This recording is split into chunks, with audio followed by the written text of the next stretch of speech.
কুরুক্ষেত্রের মহাযুদ্ধ শেষ হয়েছে, চারদিকে শুধু লাশের পাহাড়। এই ধ্বংসলীলা দেখে কৌরবজননী গান্ধারী শোকে পাথর হয়ে গিয়েছিলেন। তিনি জানতেন শ্রীকৃষ্ণ চাইলে এই রক্তপাত থামাতে পারতেন। ক্রোধ আর যন্ত্রণায় ফেটে পড়ে গান্ধারী শ্রীকৃষ্ণকে অভিশাপ দিলেন, আজ যেমন আমার ১০০ সন্তান একে অপরকে মেরে শেষ হয়ে গেল, ঠিক ৩৬ বছর পর তোমার যদুবংশ একইভাবে নিজেদের মধ্যে লড়াই করে ধ্বংস হবে, আর তুমি হবে সেই ধ্বংসের সাক্ষী।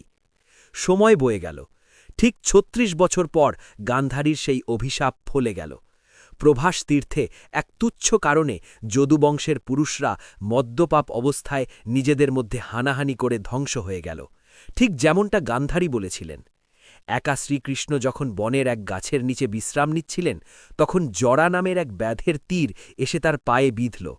ভগবান হয়েও তিনি সেই অভিশাপ হাসিমুখে গ্রহণ করলেন, কারণ তিনি জগৎকে শেখাতে চেয়েছিলেন কর্মফল এবং মায়ের অভিশাপ থেকে স্বয়ং ঈশ্বরও মুক্ত নন। এই করুণ কাহিনীটি আপনার কেমন লাগল? কমেন্টে জানান, আর এমন ভিডিওর জন্য সাবস্ক্রাইব করুন।